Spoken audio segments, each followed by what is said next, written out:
بسم الله الرحمن الرحيم. الحمد لله الذي جعل الذين لا يقلدون غير مجتهدين من أبناء البريطانيا، والصلاة والسلام على إمام أهل السنة الذي أمر غير مجتهدين بالتقليد وأمر المجتهدين بالاجتهاد. شیخ صاحب محترم، الله رستاسوم خوشحال ستی.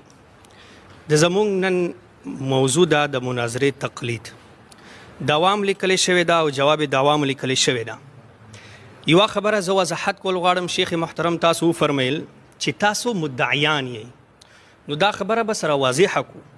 مونږ مدعیان یو په صورت د دې تحریر کې، په نفس الامر کې تاسو مدعیان یئ ځکه تاسو حکم لګولی دی، او مدعی درې تعریفونه دی، یو رشیدیه کړی دی او نور فقهاو کړی دي. دا درې وړه په تاسو هم صادق راځي، په مونږ باندې هم صادق راځي.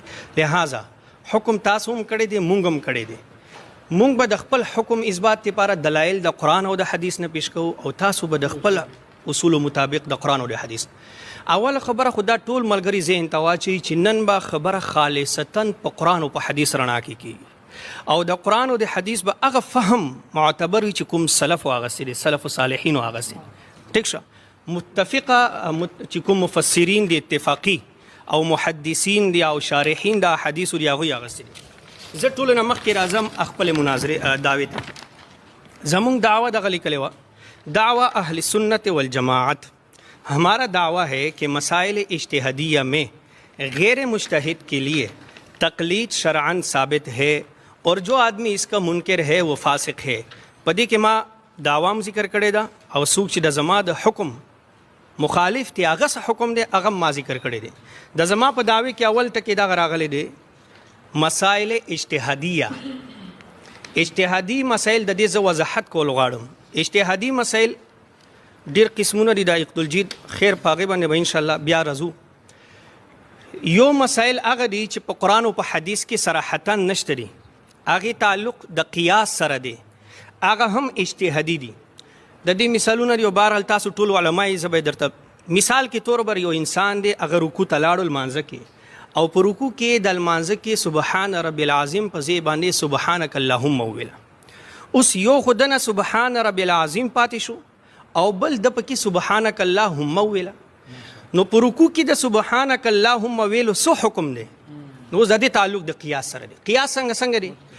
سبحان رب العظیم ویل سنت دی، او په ترک د سنت سره سنت صلات فساد نه راځي، لمونځ نه فاسد کیږي. ٹھیک شو، هغه خو سبحان رب العظیم نه ویل، خو سبحانک اللهم ویلو څه حکم دی؟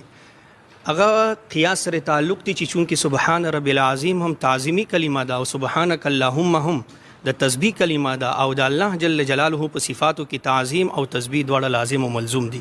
لہذا لمونځ په صحیح دی، څه فساد پکې نه لازمیږي. نو بعضې داسې مسایل دي چې هغه په قرآن او حدیث کې صراحتاً نه، نو هغې دې ته هم اجتهادي مسایل وایي. بعضې داسې مسایل وي چې هغه په قرآن او حدیث کې خو راغلي، خو پکې تعارض راغلي، احتمالات پکې د یوې نه زیات دي. مثلا احادیث د رفع الیدین هم شته دي، او احادیث د رفع الیدین نه کول هم شته دي. اوس پکې تعارض راغی، نو په دې ځای کې هم دې ته هم اجتهادي مسله وایي. په دفع تعارض په سلسله کې غیر مجتهد باندې د مجتهد داسې مجتهد چې د هغه مجتهد کېدل په دلیل شرعي سره ثابت وي، یعنې اجماع سره، او د هغه مذهب مدون او محرر وي او موږ ته رسېدلی، د هغه تقلید واجب دی. موږ یې واجب ګڼو، او دلته موږ لیکلی دي چې ثابت دی. انشاءالله دغه خبره به موږ ثابتوو. او دغه